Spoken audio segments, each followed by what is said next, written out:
আসসালামু আলাইকুম। আশা করি সবাই অনেক ভালো আছো। আমিও আছি আলহামদুলিল্লাহ।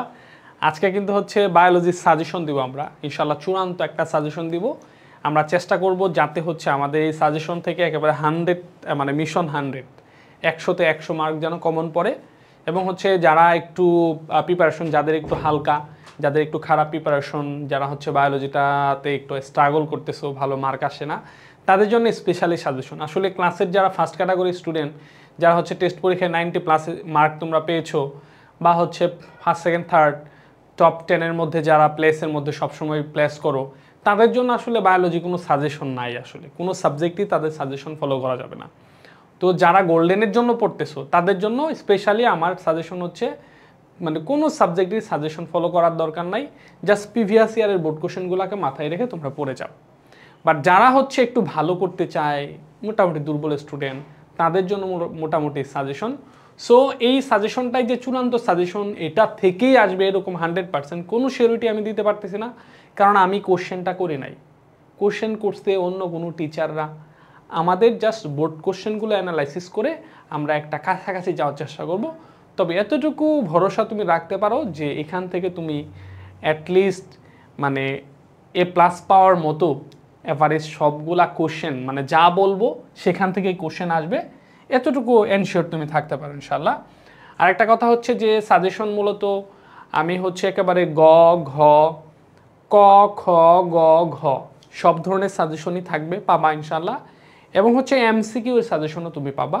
সো তোমাকে যেটা করতে হবে একেবারে না কেটে দেখতে হবে, কারণ হচ্ছে কোথায় কি গুরুত্বপূর্ণ, কোন অধ্যায় কোনটা, আমি চেষ্টা করবো আজকে সাজেশনটা একটু ডিটেলস বলে দেওয়ার জন্য, এটা যাতে বুঝতে সুবিধা হয়। সো আমরা দেরি না করে চলো আমরা সাজেশনে সরাসরি চলে যাই। আমাদের হচ্ছে প্রথম অধ্যায়। তো তোমাদের সবচেয়ে ইম্পর্টেন্ট কোয়েশ্চেন হচ্ছে যে কোন কোন অধ্যায়গুলো পড়বো। এখন বলবো না, অধ্যায়ের সাথে সাথে বলে যাব, বা হচ্ছে কোন অধ্যায় থেকে সৃজনশীল আসতে পারে। ভাইয়া আটটা অধ্যায় বলে দেন যেখান থেকে সৃজনশীল আসবে, 5টা অধ্যায় বলে দেন যেখান থেকে সৃজনশীল আসবে। সো সব হবে আস্তে আস্তে ইনশাল্লাহ। তো প্রথম অধ্যায় হচ্ছে জীবন পাঠ। এখান থেকে এই অধ্যায়টা হচ্ছে একটু দ্বিতীয় ইম্পর্টেন্ট, মানে টোটাল আমাকে কেউ যদি বলে 5টা অধ্যায় বলেন যেখান থেকে 5টা সৃজনশীল আসবে, সেটার মধ্যে আমি এই অধ্যায়টা রাখবো না, ঠিক আছে। কেউ যদি বলে আমাকে 8টা অধ্যায় বলেন যেখান থেকে 8টা সৃজনশীল আসবে, সেখানেও 50-50 আসতেও পারে, নাও আসতে পারে। বাট 9টা বলে 10টা বলে 10টা অধ্যায় বললে তাহলে প্রথম অধ্যায়টা চলে আসবে। দ্বিতীয় ক্যাটাগরির ইম্পর্টেন্ট অধ্যায় হচ্ছে প্রথম অধ্যায়, ঠিক আছে। আচ্ছা, এখান থেকে এই অধ্যায়ের মধ্যে মূলত পড়া হচ্ছে 5টা রাজ্যের বৈশিষ্ট্য, মনেরা, প্রোটিস্টা, ফাঞ্জাই, প্লান্টি এবং অ্যানিমেলিয়া। ঘুরে ঘুরে এই 5টা রাজ্য থেকেই কোশ্চেন আসে। এবং হচ্ছে তোমার দ্বিপদ নামকরণের যে নিয়ম। সো এই 5টা রাজ্যের মধ্যে বেশিরভাগ আমরা রিসার্চ করে দেখছি, তোমরা একটু যারা দুর্বল ক্যাটাগরি স্টুডেন্ট আছো, এখানে মনেরা, প্রোটিস্টা, ফাঞ্জাই এই 3টা রাজ্য খুব ভালোভাবে পড়ে যাবা। আর হচ্ছে যে সবগুলাই পড়বা অবশ্যই, বাট এগুলা পরীক্ষার আগের রাতে একটু বেশি গুরুত্ব দিয়ে এই টপিকটা পড়বা। আর হচ্ছে প্রোটিস্টা এবং ফাঞ্জাইয়ের মধ্যে পার্থক্যটা পড়বা, ফাঞ্জাই এবং প্লান্টির মধ্যে পার্থক্য পড়বা।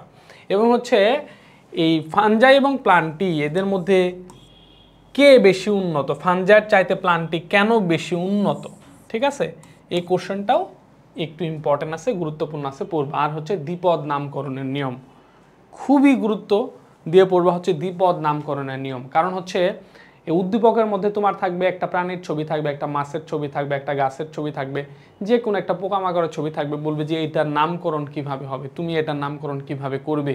অসংখ্য বোর্ড কোশ্চেনের মধ্যে এই কোশ্চেনটা আসছে। সো এইটাও খুবই গুরুত্বপূর্ণ, ঠিক আছে। এই টোটাল অধ্যায়ের মধ্যে সবচেয়ে বেশি গুরুত্বপূর্ণ প্রশ্ন হচ্ছে এটা। এছাড়াও আর বাকি কোশ্চেনগুলো আশা করি পড়বা। এই টপিকগুলো আসলে কি মার্কের জন্য, এই যে টপিকগুলো বলছে এগুলো হচ্ছে সৃজনশীলের গ এবং ঘ এর জন্য। এতটুকু মাথায় রাখবে, এটা হচ্ছে সৃজনশীলের গ এবং ঘ এর জন্য। আমি যতগুলো অধ্যায়ভিত্তিক যতগুলো দিব সবই হচ্ছে গ এবং ঘ এর জন্য। আচ্ছা, এরপর হচ্ছে দ্বিতীয় অধ্যায়। দ্বিতীয় অধ্যায় হচ্ছে জীবকোষ এবং টিস্যু। এই অধ্যায়টাকে বলা হয় হচ্ছে এসএসসি বায়োলজির, তোমাদের নবম দশম শ্রেণীর বায়োলজির মাদার অধ্যায়, ঠিক আছে, মাদার চ্যাপ্টার। কারণ হচ্ছে যে এই অধ্যায়টার মধ্যে এবারে সব কিছুই আছে, পুরো বই এটার মধ্যে ইনক্লুডেড। তো তো সিলেবাস যদি শর্ট করা হয়, শর্ট করে যদি বলা হয় যে ধরো 1971 সালের পরীক্ষা হচ্ছে, যে 9 মাস যুদ্ধ হয়েছে আর মাত্র 1 মাস পরে আর পরীক্ষা দিবে, তো সিলেবাস শর্ট করে দেন, তাহলে একটা অধ্যায় সিলেবাসে থাকবে, সেটা হচ্ছে দ্বিতীয় অধ্যায়। তো দ্বিতীয় অধ্যায় যদি সিলেবাসে থাকে আর কিছু লাগে না, এটার মধ্যে 4টা 5টা 6টা অধ্যায়ের মধ্যে ইনক্লুডেড আছে। সো দ্বিতীয় অধ্যায়টা খুবই ইম্পর্টেন্ট। এটা এমন একটা অধ্যায় যেখান থেকে একটা সৃজনশীল অবশ্যই আসবে, অবশ্যই আসবে। দ্বিতীয় অধ্যায় এমন একটা অধ্যায় যে অধ্যায় থেকে অবশ্যই একটা সৃজনশীল প্রশ্ন পরীক্ষায় আসবে। সো বুঝতেই পারতেছো। তবে সমস্যা হচ্ছে দেখো, দ্বিতীয় অধ্যায় থেকে টপিক দিছি মাত্র কয়টা, শুধুমাত্র এই কয়টা টপিক দিছি, বেশি টপিক দেই নাই। কেন? কারণ বেশিরভাগ স্টুডেন্টের প্রবলেম হচ্ছে দ্বিতীয় অধ্যায় পড়া কিছু বুঝে না। প্যারেনকাইমা, কোলেনকাইমা, স্কেলেনকাইমা, জাইলেম, তারপর হচ্ছে জাইলেম, ফ্লোয়েম, জাইলেম, তারপর হচ্ছে ওই যে tracheid vessel, xylem parenchyma, xylem fibre, sheep কোষ, সঙ্গী কোষ, তারপরে হচ্ছে ঐচ্ছিক পেশি, অনৈচ্ছিক পেশি, হৃৎপেশি, তারপরে বিভিন্ন ধরনের স্কোয়ামাস, আবরণী টিস্যু, তারপর হচ্ছে কিউবোডাল, কলামনার, এই যে হাবি জাবি, এটা একেবারে সহ্যসীমা সারায় ফেলছে। এটা স্টুডেন্ট এটা মানে ঝামেলা বোধ করে, বেশিরভাগ স্টুডেন্টের প্রবলেম হচ্ছে দ্বিতীয় অধ্যায়। সো এখান থেকে আমি বেশিরভাগ, যেহেতু সাজেশন দুর্বল স্টুডেন্টদের জন্যই সাজেশন হয়, ভালো স্টুডেন্টদের জন্য কোনো সাজেশন হয় না। সো আমি চেষ্টা করছি এই অধ্যায়টা একেবারে স্কিপ করে দিতে, যে যাদের বায়োলজি নিয়ে যারা স্ট্রাগল করতেছে, দ্বিতীয় অধ্যায় তো গুরুত্ব দিয়ে পড়ার দরকার নাই। দ্বিতীয় অধ্যায় থেকে পড়বা হচ্ছে কয়েকটা টপিক জাস্ট পড়বা, মাইটোকন্ড্রিয়া, প্লাস্টিড এবং নিউক্লিয়াস, চিত্র সহ বর্ণনা, একটু ভালো করে খেয়াল করো, চিত্র সহ বর্ণনা প্র্যাকটিস করবে, এবং ঐচ্ছিক পেশি, অনৈচ্ছিক পেশি, হৃৎপেশির পার্থক্য। তবে আর একটা কথা হচ্ছে, এই যে টপিকটা আছে ঐচ্ছিক পেশি, অনৈচ্ছিক পেশি, হৃৎপেশি, এটা একটু রিলেটেড কোশ্চেন হয়। এটা রিলেশন থাকতে পারে ষষ্ঠ অধ্যায়ের সাথে এবং হচ্ছে নবম অধ্যায়ের সাথে। এটার একটা রিলেশন নবম অধ্যায়ের সাথে হচ্ছে রিলেটেড কোশ্চেন হয় অনেক ক্ষেত্রে। যেমন হচ্ছে নবম অধ্যায়ে মানুষের চলনে অস্থি এবং পেশির ভূমিকা যে আছে, ওইখান থেকে এই পেশিটা আসে, এখান থেকে টেনে নিয়ে যায় ওই অধ্যায়ের মধ্যে ঢুকায় দেয়, বা এই অধ্যায়ের মধ্যে ওইটা ঢুকায় দেয়। এবং হচ্ছে ষষ্ঠ অধ্যায় যখন হৃৎপিণ্ডের গঠন টঠন এই টাইপের আসবে, তখন হৃৎপেশির বর্ণনাটা আসতে পারে। সো এটা মনে রাখবে। এখান থেকে আর কয়েকটা বিষয় আমি একটু ইনক্লুড করে দিচ্ছি। একটা হচ্ছে তোমরা এক্সট্রা করে রাইবোজোমটা পড়বা, রাইবোজোম। এরপরে এর সাথে আরেকটা পড়বা হচ্ছে লাইসোজোম।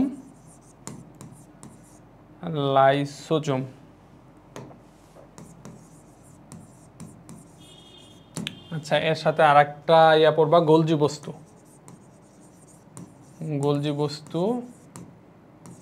আরেকটা পড়ো সেন্ট্রোজোম।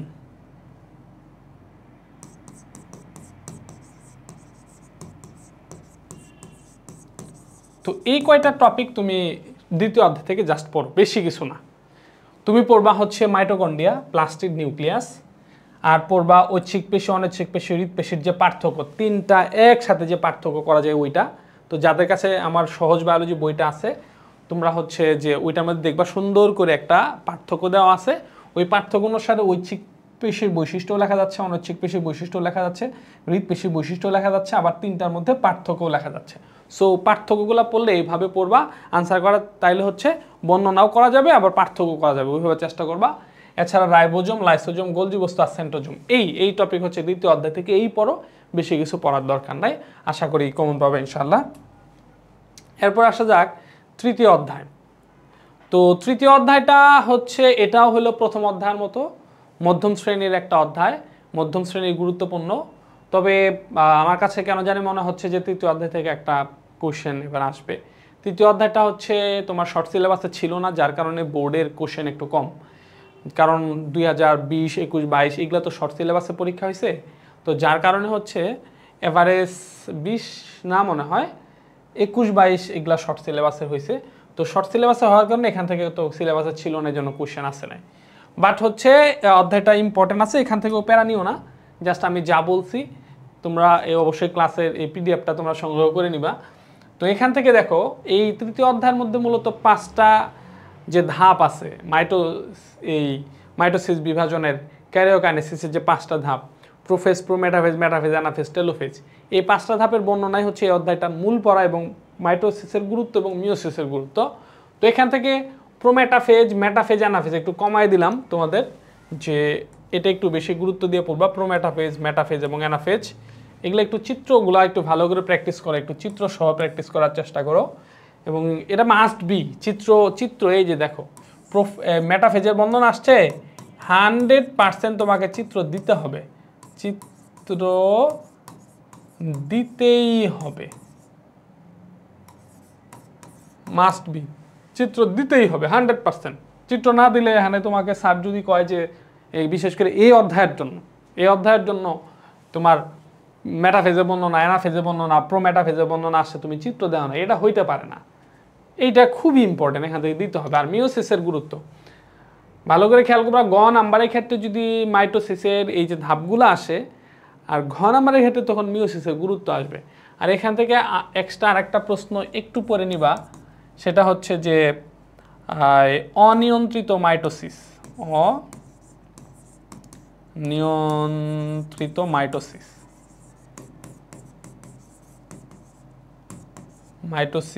মাইটোসিসের ফলাফল। তো আমরা জানি যে অনিয়ন্ত্রিত মাইটোসিসের ফলে আমাদের যে টিউমার হয়, টিউমার থেকে অনেক সময় ক্যান্সার হয়, যেটা রোগের সৃষ্টি করে। তো এই কোশ্চেনগুলা কিন্তু এগুলা কিন্তু গ এবং ঘ নাম্বারের জন্য। তো তোমরা ভাবতেছো স্যার এটা গ নাম্বার ঘ নাম্বারের জন্য, তাহলে হচ্ছে ক খ আমি কি করব, ক খ কি করব, ক খ দেওয়া হবে, কোনো টেনশন করো না, একটু ওয়েট করো, জাস্ট ওয়েট অ্যান্ড সি। ক খ দিব, এমসিকিউ দিব, কোনো ধরনের টেনশন করো না। এরপর হলো চতুর্থ অধ্যায় জীবনী শক্তি। শোনো, তুমি যদি আমাকে জিজ্ঞেস করো ভাইয়া আপনি এমন একটা অধ্যায় আমাকে বলেন যে অধ্যায়টা থেকে অবশ্যই একটা প্রশ্ন ফাইনাল পরীক্ষায় থাকবে, যদি একটা অধ্যায়ের কথা বলো, এই যে একটা অধ্যায় জীবনী শক্তি, এই অধ্যায়টা থেকে অবশ্যই একটা প্রশ্ন সবসময় আসছে বিগত সালগুলোতে। সো এটা খুবই ইম্পর্টেন্ট একটা অধ্যায়, একটু চেষ্টা করবে অধ্যায়টা খুব ভালো করে পড়ার জন্য। তো তোমাদের এই অধ্যায়টাতে যত সমস্যা হলো এই অধ্যায়টাতে, সেটা আমি জানি।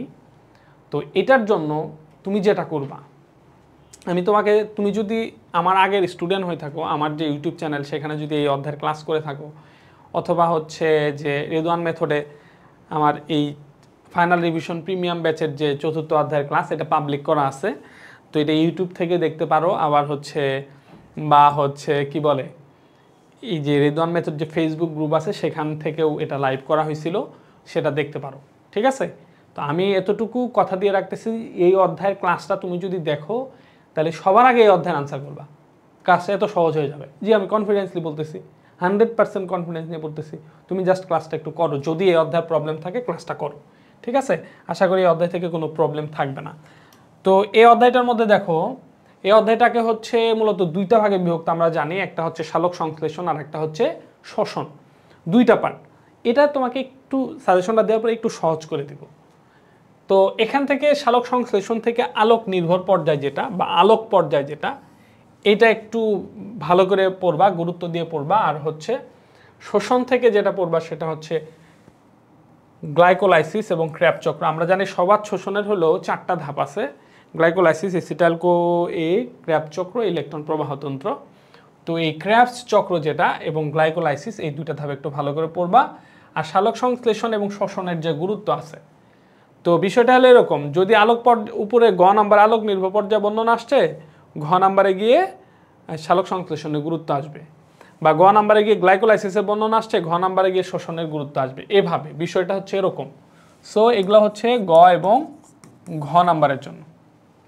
আচ্ছা, তো এখন হচ্ছে তাহলে মোটামুটি শর্ট করা হয়েছে, এই যে সালোক সংশ্লেষণের গুরুত্ব পড়বা, শ্বসনের গুরুত্ব পড়বা, ওই যেটা কথা বলতেছিলাম যে আরেকটু শর্ট করে দিব।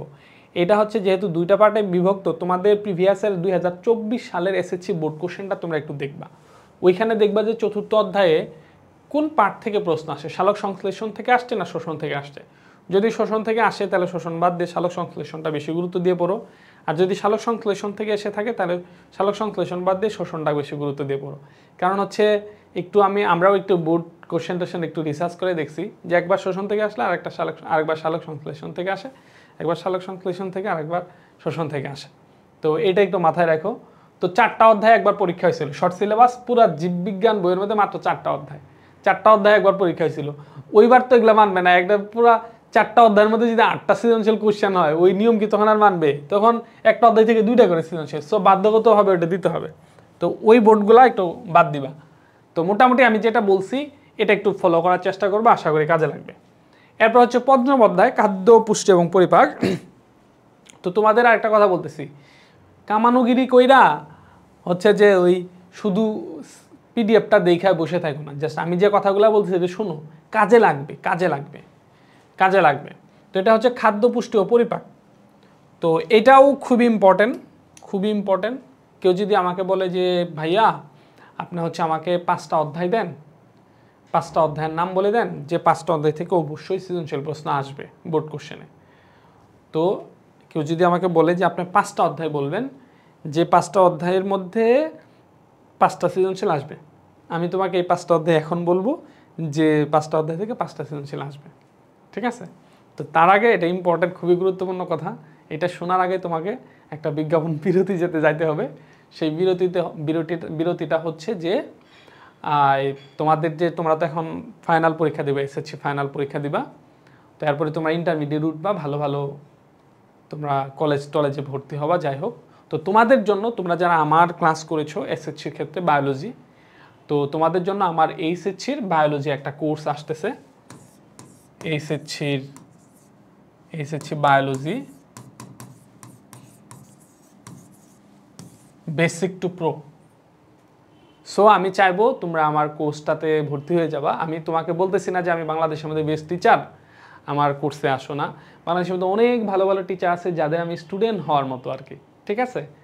বাট হচ্ছে তোমরা অনেকে আসো ক্লাস 9 থেকে আমার ক্লাস করো। তো ক্লাস 9 থেকে যখন আমার ক্লাস করো, তো আমার প্রতি হাজার হাজার স্টুডেন্ট আছে যা আমার প্রতি ভালোবাসা আছে, অনেকেই বলে আপনি কোর্স রান করেন, আপনার পড়ানো ছাড়া অন্য কারো পড়া বুঝি না। তো এক একজন একটা অনেক বেস্ট মানের সাহিত্যিক টিচার হইতে হয় না, বাট একটু নিয়ন্ত্রিতভাবে বলা। এখন দেখা যাচ্ছে যে অনেক স্টুডেন্ট যেমন তোমরা আসো, বা অনেকেই আছে ক্লাস 9 থেকে আমার ক্লাস করে, আমার প্রতি একটা ভালোবাসা জন্মাইছে। সো এইটার তাগিদে অনেক স্টুডেন্ট আছে যারা আমার কাছে পড়তে চায়, জাস্ট এই কি বলে এটাকে, একটু ব্যক্তিগত বোধ থেকে আমার কাছে মনে হলো যে একটা কোর্স আসা উচিত। কারণ এতে যদি মোটামুটি 2-1 হাজার স্টুডেন্ট উপকৃত হয়, এটা খারাপ না, ভালোই। সো তোমাদের জন্য, তোমরা ইন্টারমিডিয়েটের একেবারে এসএসসি ফাইনাল পরীক্ষা শেষ করে রেজাল্টের পরেই আমরা মোটামুটি একেবারে ক্লাস, তোমাদের ফাইনাল সরাসরি কলেজে ক্লাস শুরুর আগে থেকে আমরা আমাদের কোর্সের ক্লাস শুরু করে দিব। সো এটা হচ্ছে তোমাদের প্রতি ইনভাইটেশন, একটা অফিসিয়ালি প্রথম আজকে ইনভাইট করে দিলাম যে আমার একটা সহজ বায়োলজির কি বলে, বায়োলজির একটা সহজে বায়োলজি শেখার, জেনে বুঝে বায়োলজি শেখার একটা কোর্স আসতেছে। সো আমি চাইবো তোমরা এটাতে জয়েন হয়ে যাও ইনশাল্লাহ। এতটুকু নিশ্চিত থাকো যে হতাশ হবা না, এসএসসিতে যেমন বেস্ট একটা সার্ভিস পাইছো, একেবারে সেম টু সেম ইন্টারমিডিয়েটেও একটা সুপার একটা সার্ভিস পাবা। অ্যাটলিস্ট বায়োলজিতে ভালো করার বা প্লাস পাওয়া নিয়ে কোনো টেনশন করতে হবে না, এতটুকু নিশ্চিত থাকো।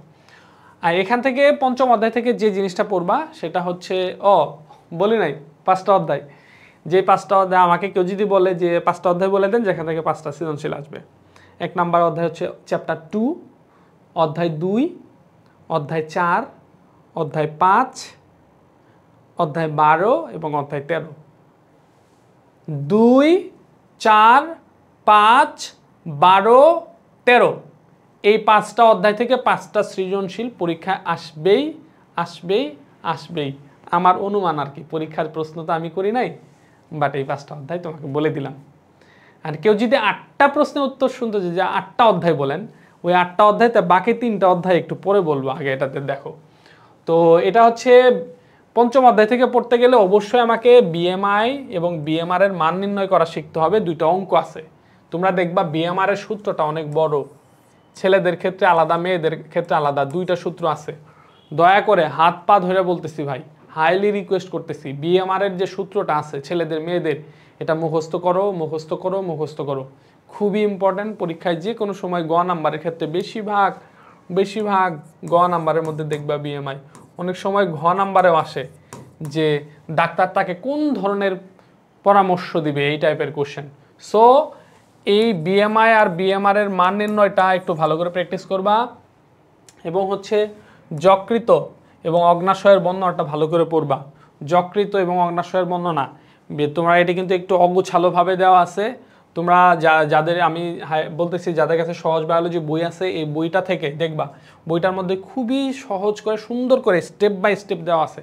চেষ্টা করবা এই টাইপের বর্ণনামূলক কোশ্চেনগুলো স্টেপ বাই স্টেপ দেওয়া, ঠিক আছে? আচ্ছা, আর হচ্ছে পরিপাক, খাদ্য পরিপাক পদ্ধতির মধ্যে একটু কমায় দিছি, একবার কমায় দিছি, সেটা হচ্ছে পাকস্থলিতে খাদ্য পরিপাক, যেটা এটা বেশি গুরুত্ব দিয়ে পড়বে। এরপরে রোগ, এই অধ্যায়ের মধ্যে জানো অনেকগুলা রোগ আছে, তার মধ্যে রোগও কমায় দিছে, রাতকানা এবং রক্তশূন্যতা, এই দুইটা রোগ খুব ভালো করে পড়বা। এই হচ্ছে পঞ্চম অধ্যায়। এর পরবর্তীতে ষষ্ঠ অধ্যায় জীবে পরিবহন। এখান থেকেও কোশ্চেন কমা দিচ্ছি, একেবারে শর্টকাট করে দিচ্ছি, যেহেতু এটা হচ্ছে চূড়ান্ত সাজেশন এবং পরীক্ষার আগের রাতে পড়ে যাওয়ার সাজেশন। সো এখানে ডিপলি কোনো কিছু দেয়নি, এগুলো গ নাম্বার এবং ঘ নাম্বারের জন্য। ঘ নাম্বারের জন্য এখানে কি আছে, উদ্ভিদের পানি শোষণ প্রক্রিয়া। এই কোশ্চেনটা একটু চিত্র প্র্যাকটিস করবা, অবশ্যই চিত্র সহ দিবা এটা, ঠিক আছে? চিত্র চাইলেও দিবা, না চাইলেও দিবা। এই যে হৃৎপিণ্ডের গঠন যদি আসে, এটাও চিত্র সহ, চিত্র চাইলেও দিবা, না চাইলেও দিবা। রক্তের গ্রুপ, এখানে একটু গুরুত্ব দিয়ে পড়বা, কে কাকে রক্ত দিতে পারবে, কে কাকে রক্ত দিতে পারবে না, কে সর্বজনীন দাতা, কে সর্বজনীন গ্রহীতা, রফিক কেন শফিককে রক্ত দিতে পারবে, রফিক কেন জব্বারকে রক্ত দিতে পারবে না, বরকত কেন শফিকরে রক্ত দিতে পারলেও বরকত কেন জব্বারে রক্ত দিতে পারবে না, এই টাইপের কে কাকে রক্ত দিতে পারবে কেন পারবে না, সর্বজনীন দাতাকে, সর্বজনীন গ্রহীতাকে। ষষ্ঠ অধ্যায়। এখন দেখো হচ্ছে গ্যাসীয় বিনিময়, সপ্তম অধ্যায় যেটা। তো সপ্তম অধ্যায় থেকে বেশি কোনো কোশ্চেন দেই নাই, খুবই কম কোশ্চেন দিছি। একটা হচ্ছে কি ফুসফুসের গঠন। ফুসফুসের গঠন, এটা একটু চিত্র সহ দেওয়ার চেষ্টা করবা, যদিও বইয়ের চিত্রটা একটু কঠিন। আমার সহজ বায়োলজি বইতে একটু সহজ করে চিত্রটা দেওয়া আছে, যেখান থেকেই পড়ো একটু চিত্রটা ইনক্লুড করার চেষ্টা করবা। আর হচ্ছে এই যে অক্সিজেন অক্সিজেন এবং কার্বন ডাইঅক্সাইড শোষণ প্রক্রিয়া, most important, very very important এটা, ঠিক আছে? মোস্ট ইম্পর্টেন্ট হচ্ছে অক্সিজেন এবং কার্বন ডাইঅক্সাইড শোষণ। এই একটা কোশ্চেনই সবচেয়ে বেশি গুরুত্ব দিয়ে পড়ো। আর অনেকগুলা রোগ আছে, এই অধ্যায়টা রোগ বেস। তোমাদের একটা টপ সিক্রেট এখন বলে দেই, এই অধ্যায় থেকে ধরে নাও একটা সৃজনশীল প্রশ্ন পরীক্ষা আসার সম্ভাবনা মোস্ট ইম্পর্টেন্ট, প্রায় 90% সম্ভাবনা আছে এই অধ্যায় থেকে একটা সৃজনশীল কোশ্চেন আসবে। এখন এর প্রত্যেকটা বোর্ডে এই অধ্যায় থেকে কোশ্চেন আসার সুযোগ আছে। তো অনেকগুলা রোগ আছে, রোগগুলা একটু ঝামেলা হয়, তো আমি আমার ক্লাসের মধ্যে খুব সহজ করে রোগগুলা বোঝানোর চেষ্টা করছি, যে স্পেশাল কিছু লক্ষণ আছে যেটা দেখে তুমি বুঝবা যেটা অ্যাজমা, এটা ব্রঙ্কাইটিস, এটা ফুসফুসে ক্যান্সার। একটু ভালো করে গুরুত্ব দাও, তিনটা রোগ এখানে দিছি, অ্যাজমা, ব্রঙ্কাইটিস এবং ফুসফুসে ক্যান্সার। তো এটা যদি আরো শর্ট করে চাও তাহলে আমি একটু আরো শর্ট করে দিই, একটা হচ্ছে অ্যাজমা আর একটা হচ্ছে ফুসফুসে ক্যান্সার। এই দুটা রোগ খুব ভালোভাবে পড়ে তারপরে যাবা, পরীক্ষার আগের রাতের পড়া এগুলা। সো এগুলাই কিন্তু একেবারে চূড়ান্ত কোনো কিছু না, কারণ আমি কোশ্চেন করিনি। তো তোমার জন্য এটা হচ্ছে একটা বিজ্ঞাপন বিরতি, সেটা হচ্ছে যে বেসিক টু প্রো 2.0 আমার যে একটা ব্যক্তিগত বায়োলজি কোর্স আসছে, সেটা হচ্ছে নবম দশম শ্রেণীর ব্যক্তিগত বায়োলজি কোর্স। এখানে তোমাদের এই আমার বায়োলজি কোর্সে তুমি যুক্ত হয়ে যেতে পারো। তো যারা হচ্ছে এই ফাইনাল পরীক্ষা চলে আসছে তাদের জন্য কোর্স হচ্ছে ইন্টারমিডিয়েটের আমার basic to biology, basic to pro 2.0। এটা ইন্টারমিডিয়েটেরও আমার একটা নতুন কোর্স আসতেছে, আমি চাইবো তোমরা আমার এই কোর্সটাতে যুক্ত হয়ে যাওয়া। পরীক্ষা শেষ করে দ্রুত আমাদের সাথে যোগাযোগ করবা। এই যে হোয়াটসঅ্যাপ নাম্বার দেওয়া আছে, নাম্বারটা দেখা যাচ্ছে না, আমার সাথে ব্যক্তিগত আনসারের সাথে যোগাযোগ করলে হবে, বা আমার সাথে সরাসরি ব্যক্তিগতভাবে যোগাযোগ করতে পারো। আমার যে হোয়াটসঅ্যাপ নাম্বার সেটি একটু লিখে দিই, 01935498807, এই যে হোয়াটসঅ্যাপ নাম্বার। এছাড়া তো রেদওয়ান স্যারের যে নাম্বার, হোয়াটসঅ্যাপ নাম্বার আছে, এটা তো তোমরা হচ্ছে সরাসরি এখানে তো নিচে আছে, এটা তো স্লাইড পাবা, ক্লাস স্লাইড সেখানে দেখতেই পারবা। সো যে কোনো ভাবে ইন্টারমিডিয়েটের কোর্সের জন্য হোক, নবম দশম শ্রেণীর বায়োলজি বেসিক টু প্রো কোর্সের জন্য, যেটাই হোক, সরাসরি আমার সাথে যুক্ত হবা। আমি চাইবো তোমরা আমার সঙ্গে যুক্ত হবা ইনশাআল্লাহ। তো এর পরবর্তীতে হচ্ছে অষ্টম অধ্যায় হচ্ছে রেচন প্রক্রিয়া। এখান থেকে দেখো একেবারে শর্টকাট করে দেওয়া হয়েছে যে বৃক্ক এবং নেফ্রনের গঠন। এটা অবশ্যই চিত্র প্র্যাকটিস করবা, চিত্র এবং চিত্র। হয় বৃক্কের গঠন আসবে, নাহলে নেফ্রনের গঠন আসবে। একটু চেষ্টা করে দেখবে যে 2024 সালে তোমার বোর্ড থেকে কোনটা, বৃক্ক আসছিল না নেফ্রন আসছিল। যদি নেফ্রন এসে থাকে তাহলে এবার বৃক্ক পড়বা, আর যদি বৃক্ক এসে থাকে তাহলে নেফ্রন পড়বা, কারণ একটু রিপিট হয় না সাধারণত, খুব সাধারণত রিপিট হয় না। তো হচ্ছে ডায়ালাইসিসটা ভালো করে পড়বা, বৃক্ক প্রতিস্থাপন। এখান থেকে যেইটা বেশি গুরুত্ব দিয়ে পড়বা সেটা হচ্ছে ডায়ালাইসিস এবং বৃক্ক প্রতিস্থাপন। এই দুটার মধ্যে কোনটি কোনটি বেশি কার্যকরী, এই টাইপের একটা কোশ্চেন আসে, কোনটি বেশি কার্যকরী, ঠিক আছে, কোনটি বেশি কার্যকরী? এই যে ডায়ালাইসিস এবং বৃক্ক প্রতিস্থাপন, এটার মধ্যে কোনটি বেশি কার্যকরী, এরকম একটা ঘ নাম্বারের প্রশ্ন আসে, এটা খুবই গুরুত্ব দিয়ে পড়বা। তো এই হচ্ছে অষ্টম অধ্যায়, চিত্রটা একটু ভালো করে প্র্যাকটিস করবা, খুব বেশি গুরুত্ব দিয়ে প্র্যাকটিস করবা। এরপর হচ্ছে নবম অধ্যায়, দৃঢ়তা প্রদান এবং চলন। এখান থেকে যেটা করবা সেটা হচ্ছে, এটা একটু লেস ইম্পর্টেন্ট, এটা একটু লেস ইম্পর্টেন্ট অধ্যায়। সাইনোভিয়াল অস্থি সন্ধির বর্ণনাটা ভালো করে পড়বা অবশ্যই, চিত্রটা ভালোভাবে প্র্যাকটিস করবা। মানুষের চলনে অস্থি এবং পেশির ভূমিকা, খুবই ইম্পর্টেন্ট প্রশ্ন, মানে কতটা ইম্পর্টেন্ট এটা বলা যায় না। টেন্ডন এবং লিগামেন্টের পার্থক্য পড়বা। তো বারবার আমি বলতেছি, টেন্ডন এবং লিগামেন্টের পার্থক্যটা এমনভাবে পড়বা যাতে এক পাশ থেকে টেন্ডনের বর্ণনাটা দেওয়া যায় আর এক পাশ থেকে লিগামেন্টের বর্ণনাটাও যেন দেওয়া যায়, ওইভাবে পড়বা। সো এই তো হয়ে গেল। আচ্ছা, তো এরপর হচ্ছে এই গেল নবম অধ্যায়। এরপর হচ্ছে দশম অধ্যায় সমন্বয়। দশম অধ্যায় সমন্বয় থেকে দেখো কতটা শর্ট করে দিছি, এর চেয়ে শর্ট সাজেশন আর দেওয়া সম্ভব না। সেটা হচ্ছে অগ্র মস্তিষ্কের বর্ণনাটা পড়বা ভালো করে, অগ্র মস্তিষ্কের বর্ণনা পড়বা, নিউরনের গঠন পড়বা, এটা একটু চিত্র পড়বা। আর ডায়াবেটিস এবং স্ট্রোক, দুইটা রোগ পড়বা, একটা হচ্ছে ডায়াবেটিস আর একটা হচ্ছে স্ট্রোক, ডায়াবেটিস এবং স্ট্রোক। ওকে, এরপর হচ্ছে 11তম অধ্যায়, একাদশ অধ্যায় যেটা, সেটা হচ্ছে জীবের প্রজনন।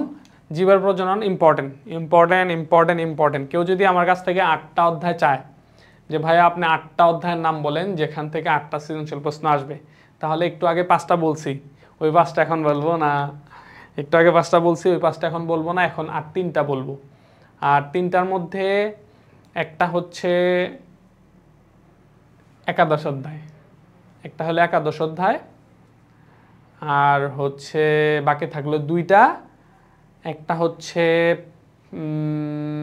অষ্টম অধ্যায় আর একটা হচ্ছে ষষ্ঠ অধ্যায়। এই হচ্ছে একাদশ, অষ্টম আর ষষ্ঠ, এই হলো টোটাল 8টা অধ্যায় যেখান থেকে 8টা সৃজনশীল প্রশ্ন আসার সম্ভাবনা খুবই বেশি। ওকে, এই গেল হচ্ছে একাদশ অধ্যায়। তাহলে একাদশ অধ্যায় থেকে কি কি কোশ্চেন দিছি দেখো।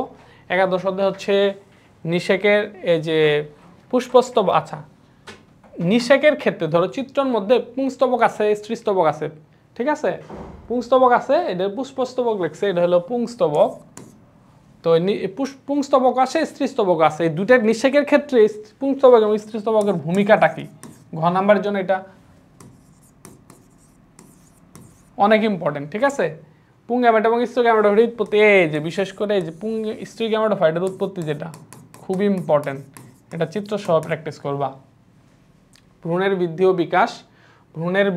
ও বিকাশ, হ্যাঁ এখানে ওই যে এই একটা শিশু জন্মগ্রহণ করার জন্য পর্যায়ক্রমিক যে ইয়াগুলো আছে, 72 ঘন্টা পরে, তারপর হচ্ছে 4 সপ্তাহ পরে, 6 সপ্তাহ পরে, 8 সপ্তাহ পরে, এইভাবে যে পর্যায়ক্রমিকভাবে 38 সপ্তাহ পর্যন্ত যে একটা ইয়াটা ভূমিষ্ঠ হওয়ার পূর্ব পর্যন্ত যে ইয়াটা ক্রমবিকাশটা, এবং অমরার কাজ, এটাও ইম্পর্টেন্ট আছে। তো আমরা এখন যে অধ্যায়টা দেখব সেটা হচ্ছে অধ্যায় 12, সেটা হচ্ছে জীবের বংশগতি এবং বিবর্তন। তো বংশগতি এবং বিবর্তন এটা কিন্তু এমন একটা অধ্যায় যে অধ্যায় থেকে ওই 5টা অধ্যায়ের মধ্যে একটা অধ্যায় যেখান থেকে অবশ্যই একটা সৃজনশীল প্রশ্ন পরীক্ষার মধ্যে আসবে। তো এখান থেকে সবচেয়ে বেশি গুরুত্ব দিয়ে পড়বা যেটা ডিএনএ রাসায়নিক গঠন। এই যে ডিএনএ রাসায়নিক গঠনের যে চিত্রটা আছে, এইভাবে বক্স করে করে যে চিত্র দেয়, এটা কিন্তু খুব সুন্দরভাবে তোমাদের আঁকানো শেখাইছে, এইভাবে বক্স করে করে যে চিত্র দেয় ডিএনএ রাসায়নিক গঠন, এই চিত্রটা প্র্যাকটিস করবা এবং ডিএনএ টেস্টের বর্ণনা দিবা। সো ডিএনএ টেস্টের বর্ণনা তোমরা তো বুঝতেই পারতেছো, এইটা কিন্তু আমি যেটা শিখাইছিলাম তোমাদের জাস্ট আমি বলে দিই, এটা বারবার তোমাদের আমি বলে দিচ্ছি, ক্লাসের মধ্যেও বলে দিচ্ছি যে ডিএনএ টেস্টের বর্ণনা তুমি কিভাবে দিবা, কারণ এটা যেহেতু পরীক্ষার জন্য খুবই ইম্পর্টেন্ট, পরীক্ষার মধ্যে এটা আসতে পারে ঘ নাম্বারের ক্ষেত্রে। এই যেভাবে এখানে দেখো ছক করে করে দেওয়া আছে, চেষ্টা করবে এভাবে ছক করে করে আগে দেওয়া, সুন্দর করে ছক করে দেওয়ার চেষ্টা করবা, যেটা হচ্ছে সহজ বায়োলজি বই থেকে তোমাদের দেখানো হইলো। তো তোমরা চেষ্টা করবা যে এই ডিএনএ রাসায়নিক গঠনটা খুবই গুরুত্ব দিয়ে পড়ার, এবং ডিএনএ টেস্টের বর্ণনা এটা দিলে ওই ছক করে করে দিবা। আচ্ছা, আরেকটা হচ্ছে লিঙ্গ নির্ধারণে কার ভূমিকা বেশি, বাবার লিঙ্গ নির্ধারণের ক্ষেত্রে সন্তান ছেলে হবে না মেয়ে হবে, এই জন্য কে দায়ী, বাবা দায়ী না মা দায়ী। তো এই টাইপের যে একটা ওই যে ছক করে করে এটা চেষ্টা করবা। কালার ব্লাইন্ড এবং থ্যালাসেমিয়া থেকে কি পড়বা, এই অধ্যায়টা খুবই ইম্পর্টেন্ট, মানে বাদ দেওয়ার কোনো কিছুই খুঁজে পাচ্ছি না যে কই থেকে বাদ দিব, কুই থেকে মানে প্রত্যেকটা জায়গা থেকে কোশ্চেন আসার সুযোগ আছে। কালার বাইন্ডের জন্য এই যে চেকার বোর্ড যে আছে, যে যেমন বাহক মা বর্ণান্ধ, বাবা যদি বর্ণান্ধ হয়, মা যদি বাহক হয়, কত পার্সেন্ট সন্তান কি হবে? ধরো মা হচ্ছে বাহক, বাবা হচ্ছে বর্ণান্ধ, সেই ক্ষেত্রে কত পার্সেন্ট সন্তান বাহক হবে, কত পার্সেন্ট সন্তান বর্ণান্ধ হবে, এই টাইপের যে কোশ্চেনগুলা, এগুলো একটু চেষ্টা করবা এই চেকার বোর্ড করে করে দেখানোর জন্য। আর হচ্ছে থ্যালাসেমিয়ার ক্ষেত্রে, এই যে থ্যালাসেমিয়ার ক্ষেত্রে যেরকম একটা আছে না, এই যে ছক করে করে দেখানো যে থ্যালাসেমিয়া দুইটা মেজর নাকি মাইনর, যদি মাইনর হয় তাই সন্তান কত পার্সেন্ট থ্যালাসেমিয়া আক্রান্ত হবে, কত পার্সেন্ট বাহক হবে, কত পার্সেন্ট সুস্থ হবে, এই টাইপের যেটা। আর প্রাকৃতিক নির্বাচনটা জাস্ট এটা খ নাম্বারের জন্য একটু পড়বা, যে প্রাকৃতিক নির্বাচন বলতে কি বোঝায়, বিবর্তন থেকে অতটা বেশি গুরুত্ব দিয়ে পড়া দরকার নাই। তো এখন হচ্ছে অধ্যায় 13, যেটা হচ্ছে জীবের পরিবেশ। এটা জিনিসটা মাথায় রাখো যে অধ্যায়টা, এই যে এখান থেকে এক সুন্দর একটা লাইন লিখে রাখছি যে অধ্যায়টা সহজ এবং গুরুত্বপূর্ণ, তবে মার্কস পাওয়া কম মার্কস পাওয়া যায়, এখান থেকে বেশি মার্কস দেয় না। একটা সৃজনশীলে 10-এ 10 পাওয়া, এটা এই অধ্যায় থেকে 10-এ 10 পাওয়া একটু কষ্ট, একটু কঠিন আছে, একটু ঝামেলা আছে। সো চেষ্টা করবা এই অধ্যায় থেকে কোশ্চেন আসলে আনসার না করার জন্য আমি সাজেস্ট করি। তবে শেষ পর্যন্ত যদি না মিলে, শেষ পর্যন্ত তো সবার শেষে গিয়ে তো আনসার করতেই হবে। তো এটার জন্য যেটা করবা, 3-4টা জীব দেওয়া থাকবে, সেখান থেকে খাদ্য শিকল তৈরি করা শিখতে হবে, খাদ্য জাল তৈরি করা শিখতে হবে। এটা সবারটাই একরকম হবে সেটা না, একটু উল্টাপাল্টা হইতে পারে, সেটা কোনো সমস্যা না, বাট এটা শিখবা। এবং একটা খাদ্য শিকল তৈরি করতে দিচ্ছে, একটা খাদ্য জাল তৈরি করতে দিচ্ছে, বাস্তুতন্ত্রে শক্তি প্রবাহ বা পুষ্টি প্রবাহ দেখাও, এটা তখন বর্ণনা করা লাগবে। এই হলো কথা। মিউচুয়ালিজম কমেন্সালিজমটা একটু ভালো করে পড়বা, আর এগুলো একটু রিডিং পড়বা। এই যে স্থিতিশীলতা রক্ষা, জীব বৈচিত্র্য প্রভাব, তারপরে এই যে গুরুত্ব, এগুলো একটু রিডিং জাস্ট পড়লেই তো হয়ে গেল। তো এই হলো অধ্যায় 13। এরপরে আসা হলো অধ্যায় 14, জীব প্রযুক্তি। ঠিক আছে, এটা সর্বশেষ অধ্যায়, জীব প্রযুক্তি। এখান থেকে ঘুরিয়ে ফিরে দুইটা কোশ্চেন বারবারই আসে, একটা হলো টিস্যু কালচারের বর্ণনা, আর একটা হচ্ছে জিএমও প্রযুক্তির বর্ণনা। একটা হচ্ছে কি টিস্যু কালচারের বর্ণনা, আর একটা হচ্ছে জিএমও প্রযুক্তির বর্ণনা। সো এটা একটু চিত্র সহ প্র্যাকটিস করবা, চিত্রটা একটু ভালোভাবে প্র্যাকটিস করবা, চিত্র সহ প্র্যাকটিস করবা। তোমাদের আমি বারবার বলি, জিএমও প্রযুক্তির ধাপের চিত্র, টিস্যু কালচারের ধাপের চিত্র, এটার টিস্যু কালচারের চিত্রটা একটু বড়, বাট এটা একটু প্র্যাকটিস করে দুটোকে, এখান টিস্যু কালচারের বর্ণনা আসলে চিত্র দিতেই হবে। জিএমও প্রযুক্তির ধাপের বর্ণনা আসছে, চিত্র তো চায় নাই, বলতে পারো স্যার চিত্র তো চায় নাই, চিত্রকে দিতে হবে। জি, চিত্র চাইলেও দিতে হবে, চিত্র না চাইলেও দিতে হবে, এটা ভালো করে মাথায় রাখো। এই হচ্ছে আমাদের সাজেশন। এখন বললো ভাইয়া এগুলো সবগুলো আপনি দিলেন গ নাম্বার এবং ঘ নাম্বারের জন্য, আমার ক নাম্বার এবং খ নাম্বারের সাজেশন লাগবে, আমার এমসিকিউ সাজেশন লাগবে। জি, কোনো সমস্যা নাই, ক নাম্বারের সাজেশনও পাবা, এমসিকিউ সাজেশনও পাবা। এই যে এখন তোমাকে ক নাম্বার এবং এমসিকিউ সাজেশন দিচ্ছি। 1 নাম্বার কথা হচ্ছে যে তোমাদের যাদের কাছে সহজ বায়োলজি বই আছে, একেবারে 100% শিওর থাকো তোমার জ্ঞান অনুধাবন, মানে গ নাম্বার ঘ নাম্বার কি বলে, এই যে ক খ গ ঘ, প্রত্যেকটা কোশ্চেন তুমি কমন পাবা। এখন অনেকেই বলতে পারো যে আমি তো বইটা নিয়ে নাই, পরীক্ষার মাত্র 15 দিন বাকি, এখন কি বইটা নেওয়া ঠিক হবে? আমি যদি বলবো যে শুধু যদি পরীক্ষার আগের দিন রাতে 4-5 ঘন্টা পড়ার সময় থাকে, তবুও তুমি বইটা সংগ্রহ করো। পরীক্ষার হল থেকে বেরিয়ে আমার একটা মেসেজ করো, ভাইয়া থ্যাংক ইউ, বইটা একটা রাত পড়েও আমি অনেক উপকৃত হয়েছি। আমি 100% শিওর আমি তোমার এই মেসেজের অপেক্ষায়। সো যাদের কাছে 2-3টা দিন সময় আছে, একটা রাত পড়ারও সময় আছে, হাইলি রিকোয়েস্ট করব, যারা বায়োলজিতে স্ট্রাগল করতেছো, A+ পাও নাই, পাবা, হ্যাঁ, দয়া করে এই সুযোগটা মিস করো না, বইটা একটা রাত পড়ার সুযোগ হলেও পড়বা। রকমারি.com-এ আছে, wafiLife.com-এ আছে, একটু রকমারি.com-এ ঢুইকা সহজ বায়োলজি লিখলেই বইটা চলে আসবে, অর্ডার করবা, ঘরে বাসায় যা দিয়ে আসবে, এত টেনশন করো না। সো সংগ্রহ করে ফেলো, খুব ভালো হবে। ওই বই থেকে 100% সিকিউ প্রশ্ন তুমি কমন পাবা। এমসিকিউর জন্য ভাইয়া বলে দেই কীভাবে, কই থেকে তুমি 100% এমসিকিউ কমন পাবা। একটা গাইডের নাম বলে দিমু, সেই গাইডের মধ্যে 100% প্রশ্ন কমন পাবা। নামটা শুনবা, সেই নামটা হলো যে কোনো গাইড আছে। তোমার শুধু এই যে সকল বোর্ড প্রশ্ন যেগুলো আছে, প্রিভিয়াস ইয়ারের বোর্ড কত 2017 সাল পর্যন্ত, 2024 টু 2017 সাল পর্যন্ত যতগুলা বোর্ড প্রশ্ন আছে, বোর্ড প্রশ্নের এমসিকিউগুলা এমসিকিউগুলো একেবারে টপিক বেস করে ক খ গ ঘ একেবারে ব্যাখ্যা সহ পড়ার চেষ্টা করবা। এই যে পাশে উত্তর দেওয়া আছে, উত্তর দেওয়া আছে ক, এটা দেখা খালি ক উত্তর ক, এটা এমনি করে এমসিকিউ 1000 না 10,000 এমসিকিউ, তারপর 5টা 6টা গাইডের সকল এমসিকিউ, সকল টেস্ট পেপার এমসিকিউ মুখস্থ করে কোনো লাভ নাই, ফলাফল 0।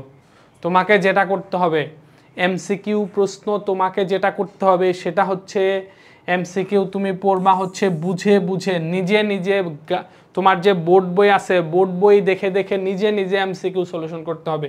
যদি নিজে এই এমসিকিউ এর উত্তরগুলা প্রিভিয়াস ইয়ারের 2017 সাল পর্যন্ত বোর্ডের এমসিকিউ এর বোর্ডের আনসারগুলা তুমি যদি নিজে করো, নিজে উত্তরগুলা যদি বের করতে পারো বোর্ড বই দেখে, তোমার আর কোনো এমসিকিউ পড়ার দরকার নাই, আর কোনো টেস্ট পেপার পড়ার দরকার নাই, কোনো গাইড পড়ার দরকার নাই, স্কুলের প্রশ্ন কিচ্ছু করার দরকার নাই। এখান থেকে তুমি 100% এমসিকিউ কমন পাবা। এটা আমার 12-13 বছরের এক্সপিরিয়েন্স থেকে বললাম। তোমরা এবার প্রথম এসএসসি পরীক্ষা দিতেছো, বাট আমরা এসএসসি পরীক্ষা দিয়ে গোল্ডেন পাইছি, ইন্টারমিডিয়েট পরীক্ষা দিয়ে প্লাস পাইছি, গোল্ডেন পাইছি, তারপরে আমরা ইউনিভার্সিটি শেষ করছি, তারপরে আমাদের প্রতি বছর আমাদের হাজার স্টুডেন্ট আমাদের পাস করতেছে। সো আমাদের কথা যেটা বলবো, আমাদের বড়দের এক্সপিরিয়েন্সের দাম আছে, এটা একটু গুরুত্ব দেবার চেষ্টা করবা, ঠিক আছে? যেটা বলছিলাম, হাজার এমসিকিউ পড়ো না, জাস্ট প্রিভিয়াস ইয়ারের বোর্ড কোশ্চেনগুলা, বোর্ডের এমসিকিউগুলা বুঝে সলিউশন করো। ক নাম্বার এবং খ নাম্বারের জন্য বোর্ডের, এটার জন্য জ্ঞানমূলক ক নাম্বার, অনুধাবন খ নাম্বার, জাস্ট ক নাম্বার, বোর্ডের ক নাম্বার খ নাম্বার করে একটু বুঝে পড়ে রাখো। বোর্ডের 2017 বোর্ড পর্যন্ত পড়ে রাখো, সবগুলা প্রশ্ন কমন পাবা ইনশাল্লাহ। সো ভালো থাকো, সুস্থ থাকো, তোমাদের জন্য ভালো একটা প্রিপারেশন হোক, অসাধারণ একটা প্রস্তুতি নাও, এইটা প্রত্যাশা করতেছি, দোয়া করতেছি। এবং হচ্ছে তোমাদের যারা ভাই ব্রাদার্স আছে, ছোট ভাই বোন আছে, তো সবাইকে আমাদের ফাইনাল রিভিশন প্রিমিয়াম ব্যাচের কথা বলবা, আমরা কীরকম সার্ভিস দিচ্ছি সেটা বলবা, চেষ্টা করবা আমাদের কোর্সে যেন আসে। আমরা চাই এটা মানুষ হোক, এই জন্য ক্লাসের মধ্যে কিন্তু ফাঁকে আমি একটু অন্য আদার্স কিছু বলার চেষ্টা করি, যাতে একটা সুস্থ মানুষ হয়ে গড়ে ওঠে, অমানুষ যেন না হয়, ঠিক আছে? আর হচ্ছে যে তোমাদের জন্য লাস্ট ইনভাইটেশন, সেটা হলো ইন্টারমিডিয়েটে আমার কোর্স আসতেছে, basic to pro biology course, শুধু বায়োলজি কোর্স, স্বাধীনভাবে ইচ্ছা হলে আমারটা নিলা, ইচ্ছা হলে রেদওয়ানেরটা, তোমার ইচ্ছা, এটা ব্যাপার না। বাট তুমি ব্যক্তিগতভাবে আমার কোর্সটা তুমি নিতে পারতেছো, শুধু আমারটাই নিতে পারতেছো। সো চেষ্টা করবে একবার পরীক্ষা শেষ করে আমাদের কোর্সের সাথে যোগাযোগ করবা, ইনশাল্লাহ একেবারে খুব অল্প প্রাইসের মধ্যে পেয়ে যাবা ইনশাল্লাহ। ঠিক আছে, ভালো থাকো, আসসালামু আলাইকুম।